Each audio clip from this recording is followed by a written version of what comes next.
नमस्कार दोस्तों, स्वागत है आपका आपके अपने यूट्यूब चैनल मन अप स्टोरीज में। दोस्तों, ये कहानी चल रही है एक गरीब की बेटी का नसीब। दोस्तों, इसके 2 पार्ट अपलोड हो चुके हैं, ये तीसरा पार्ट है। और अब तक आपने देखा कि एक लड़की है जिसका नाम सीलो है, उसके 2 भाई हैं और किस तरीके से उसकी माँ बीमार हो जाती है। बारिश ना होने की वजह से खेतों में अनाज भी नहीं उगता, बहुत सारा कर्जा है उनके सिर पर। सीलो को देखने के लिए लड़के वाले आते हैं। उसके बाद शीलो की माँ जो बीमार थी टीबी से, वो मर जाती है। तो चलिए अब आगे की स्टोरी जानते हैं।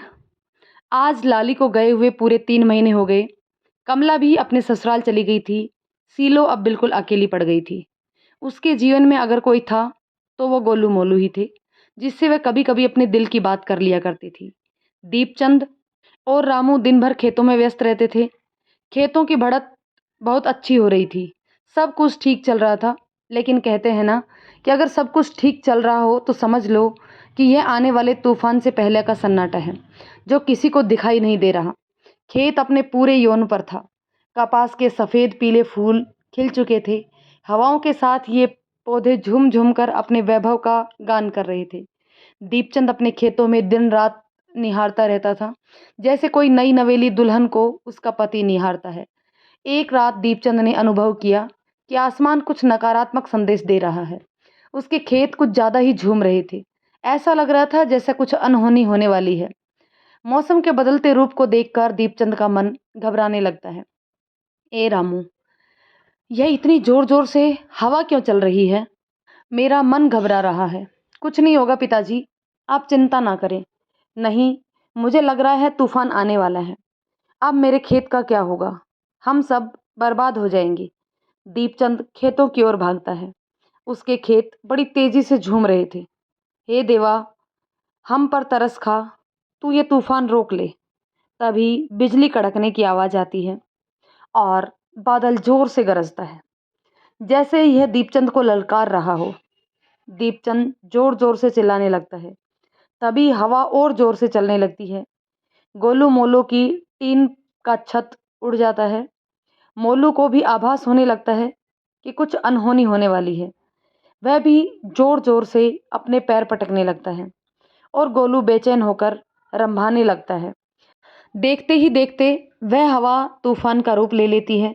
बिना मौसम के जोर की बारिश होने लगती है। यह तमाशा 5 घंटे तक लगातार चलता रहता है। बादलों का गरजना, बिजली का चमकना, उस समय ऐसा लग रहा था जैसे किसी का प्रकोप हो, जो तूफान बनकर खेतों पर बरस रहा हो। जैसे वह बारिश नहीं, आग के गोले हों जो खेत को जला रही हो। शीलो, श्यामू और रामू सभी अपने पिताजी के आने का इंतजार कर रहे थे। सुबह हो गई थी लेकिन दीपचंद गायब था। वह अभी तक घर वापस नहीं आया था। शीलो का मन घबराने लगता है। रामू, जा पिताजी को देख कर आ, वह अभी तक घर वापस क्यों नहीं आए? रामू खेतों की तरफ जाता है। देखता है उसके सारे खेत नष्ट हो गए थे। वहां अब केवल तूफान के बाद की विभीषिका ही शेष बची थी। चारों तरफ बर्बादी का मंजर है। रामू को यह सब देखकर चक्कर आने लगता है। वह एक चबूतरे पर बैठ जाता है। उसे ऐसा लग रहा होता है जैसे पूरी दुनिया ही खत्म हो गई। तभी महेश दौड़ता हुआ आता है। रामू भैया, रामू भैया, बड़ा अनर्थ हो गया। हाँ महेश, सचमुच अनर्थ हो गया। वह पास आकर रामू को जोर से झंझोड़ते हुए कहता है, नहीं भैया, वो वो वो आपके बाबूजी।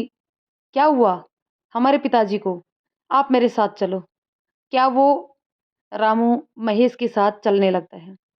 कुछ दूर जाने पर देखता है कि एक पेड़ के नीचे बहुत सारे लोग इकट्ठे हुए थे। काफ़ी भीड़ जमा है। पुलिस भी आई हुई है। क्या हुआ महेश? यहाँ इतनी भीड़ क्यों है? वो आपके बाबूजी।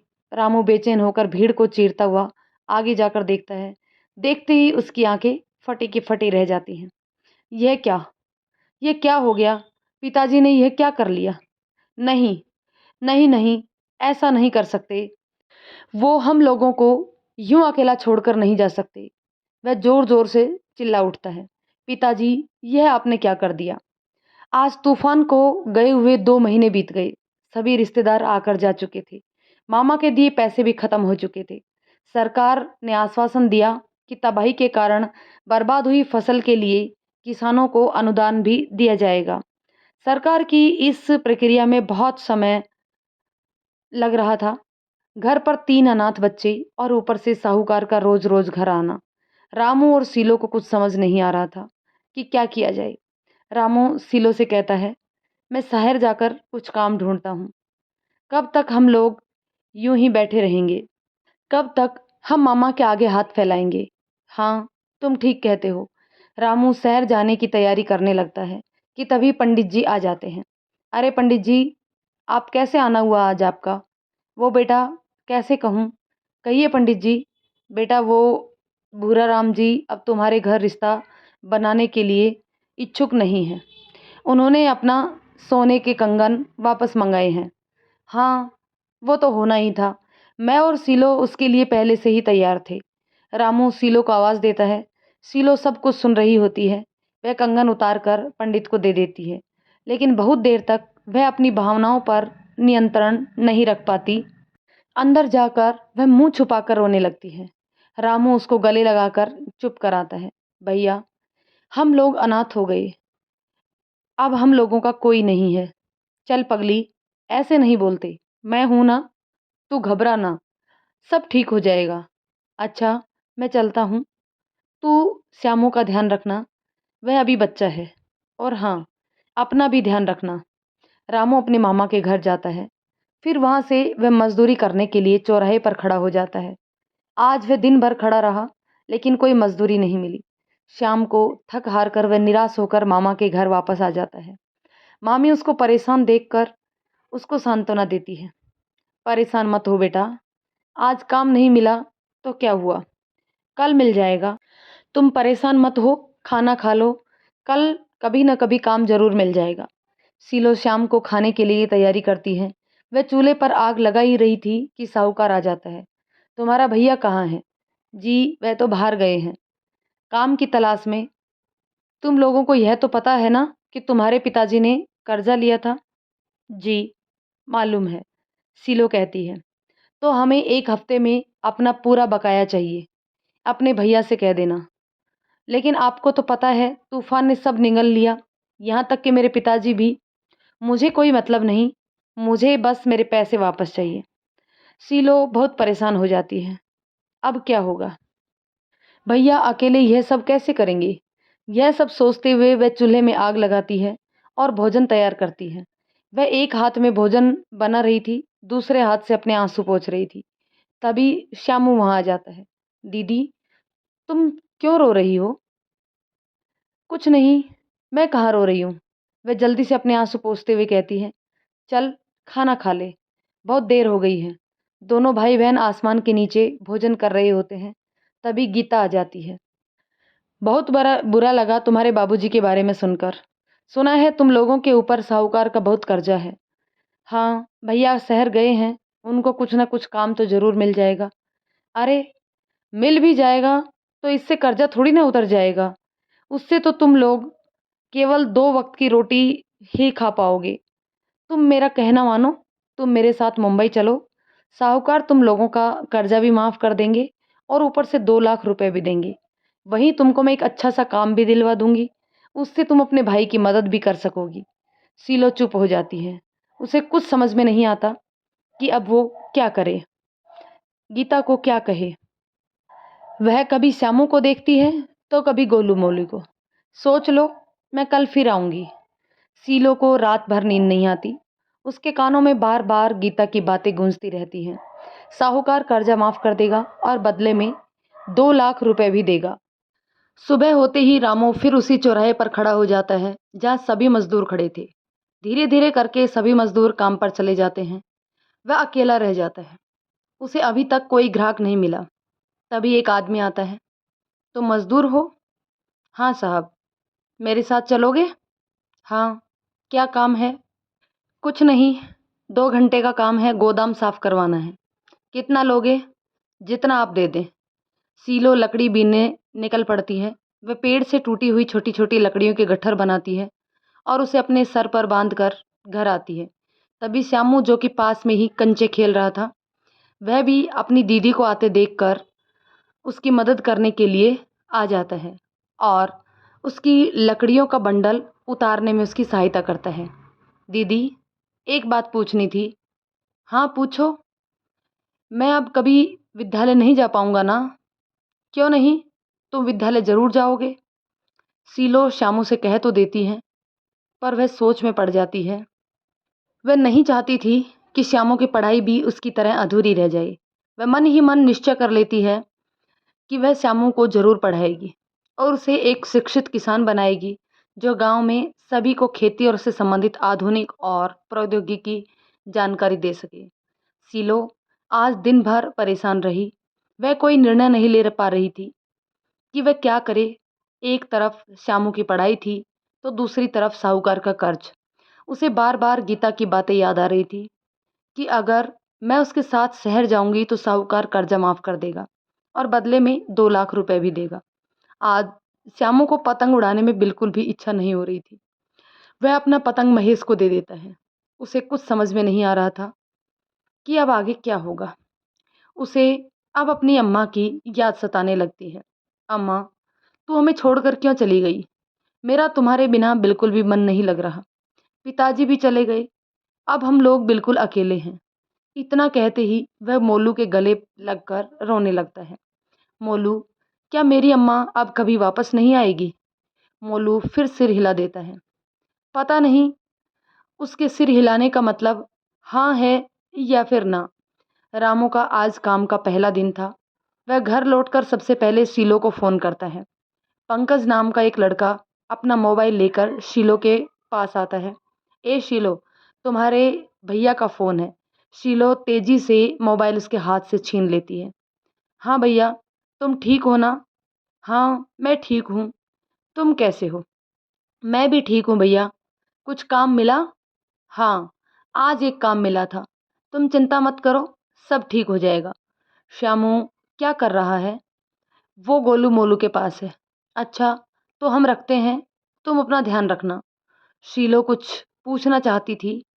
क्या वह भी गीता के साथ शहर जाकर काम कर सकती है? पर उसकी हिम्मत नहीं हुई।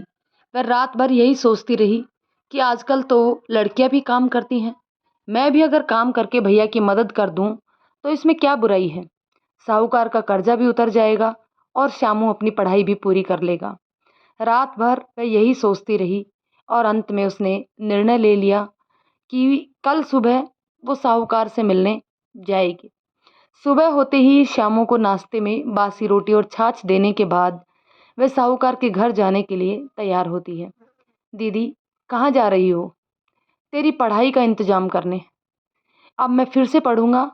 हाँ, मेरे प्यारे भैया स्कूल जाएगा, बड़ा आदमी बनेगा। शीलो प्यार से श्यामू के माथे को चूमती है। तुम गोलू मोलू को चारा दे देना, मैं अभी आती हूँ। तभी बड़े उत्साह के साथ वे अपने कदम बढ़ाते हुए साहूकार के घर की तरफ बढ़ती है। उसकी आंखों में सपने हिरण की तरह छलांगे मार रहे थे। उसे लग रहा था शायद यह दुख की अंतिम दस्तक थी। अब सब अच्छा होगा। वह कल्पना करने लगी कि श्यामू बड़ा हो गया है और वो बड़े बड़े आदमियों की तरह अच्छे अच्छे कपड़े पहनकर किसानों को कुछ शिक्षा दे रहा है। उन्हीं कल्पनाओं में खोई हुई वह कब साहूकार के घर पहुंच गई उसे पता भी नहीं चला। वह बाहर खड़े लट्ठों से पूछती है, मुझे साहूकार से मिलना है। लट्ठे उसे देखकर समझ जाते हैं कि एक नया शिकार फंसा है। हाँ हाँ, साहूकार से मिलना है, चलो अभी मिला देते हैं। सरकार, शीलो आपसे मिलना चाहती है। शीलो देखती है गीता भी वही है। गीता उसको देखते ही ऐसे खुश होती है जैसे बहुत देर और परिश्रम के बाद शिकार हाथ लगा हो। अरे शीलो, क्या हुआ बेटा? इतनी सुबह सुबह कैसे आना हुआ? वो काकी, आप कह रही थी ना कि आप मुझे शहर में काम दिलवा देंगी। हाँ हाँ, वह तो मैं अब भी कहती हूँ। तो क्या तुम तैयार हो? नहीं, अगर साहूकार हमारे कर्ज माफ कर दे तो। हाँ हाँ, क्यों नहीं, कर्ज भी माफ कर देंगे और 2 लाख रुपए भी देंगे।